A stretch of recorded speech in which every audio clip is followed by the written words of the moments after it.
cards.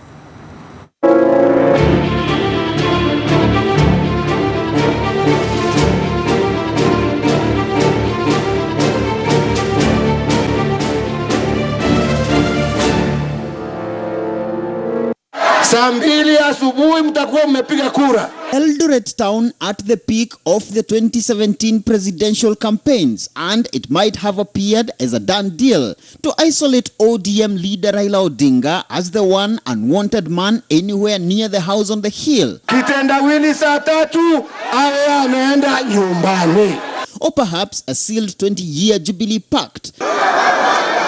10 of these under a William Ruto presidency after President Kenyatta's exit in 2022. Tumalize hii miaka 5 jameni, mimi niende nipumzike, Ruto ashikilia sukume huko mbele. But perhaps not anymore. Odinga returned from China this week, where he had accompanied the president for the Belt and Roads Initiative Summit, a dalliance which has in the recent past rattled none other than the deputy president. But just what has changed in less than 2 years? And what does Raila's changing brand of politics, from Kenyatta's fiercest critic to the president's closest ally, post the Kenyatta-Odinga March 2018 Cooperation Pact, tell of the backroom succession roadmap heading to the 2022 polls? This is state machinery that is utilized, where the state agencies, they are able to pick information, whoever they feel could come in. What is his level of investment? What is his level of interest? How has he behaved in a given pattern and a period of time? Is he likely to maintain that kind of trend and pattern, or is he likely to come in and change? If these young politicians, they don't know, they think Tanga will make a decision for a leadership. Leadership determinant factors for a country like Kenya, which is a satellite of economic activities, securities, and everything, is made also with other interested parties outside this country. Majority of people who participate in elections in Kenya are not the elites. The people you may call system, which was there before called system. If you try to write down the names of those system guys, and they actually go to the polls, you have seen there before, they have lost terribly, even here in Kenya. But this talk of the deep state, commonly termed as the system, is not a vague concept on the Kenyan succession politics. Political scientists have largely used the term deep state to describe individuals or institutions who exercise power at times over the democratically elected leadership and who have keen interest on ultimately who takes up the legitimate leadership of the state. Among these being the security and intelligence networks, as well as elites with vast commercial interests. In the run-up to the 2012 Ruto-Uhuru political marriage, for instance, power brokers behind retired President Mwai Kibaki had been secretly scheming for a Musalia Mudavadi candidature, while a second clique of Kibaki-leaning strategists toyed with the idea of a Kalonzo Musyoka presidency under the G7 political outfit that also included Uhuru and Ruto.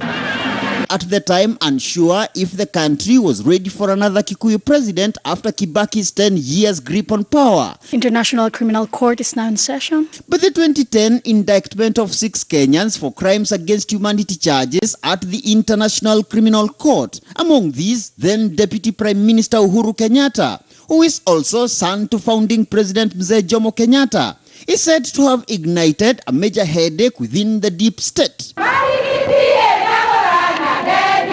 Only 8 years earlier, Uhuru had been retired President Daniel Moi's preferred successor. Our actions in the coming days and months. And by 2010, the then 47-year-old had emerged as a frontrunner to Kibaki's succession as the Mount Kenya political kingpin. Pundits argue that while the power brokers might have dreaded a likely perceived leftist regime under an Odinga presidency, Rais mtarajiwa Stephen Kalonzo Musyoka, a Musalia or Kalonzo presidency was perhaps equally not a bet they were willing to take after the ICC puzzle. But it is the Uhuru succession puzzle which has ignited what promises to be the most thrilling backroom power play. In politics generally, the only consideration is interests. Those who are exiting the presidential seat, they are looking at who will protect their interests better. And sometimes it's not even about the person who is exiting as the president. It is about the people who have been holding that presidency. When the DP said, actually, you want to chase me out of Jubilee, what he actually meant is that you want to break Jubilee completely and make sure that Jubilee doesn't exist, because that is the intention.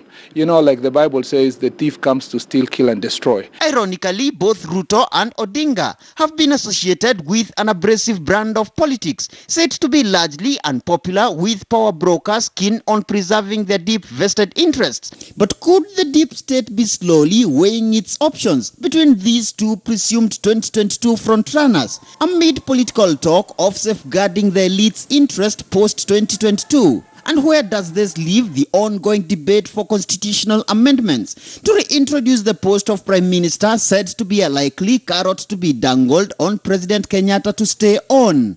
I did propose last year. It's me who called for the amendment of Kenya's constitution. And I said, Uhuru is too young. Where is he going to go? If you leave him around loitering, after we have been paying him as a president, he will give us a hell of problems. He needs to be put somewhere where he can age gracefully. If you tell us that it was agreed in the handshake that there will be a must referendum, that is not true. If you tell us that we must have a referendum, whether we like it or not, that is dictatorship. Nevertheless, a single day, they say, is a long time in politics.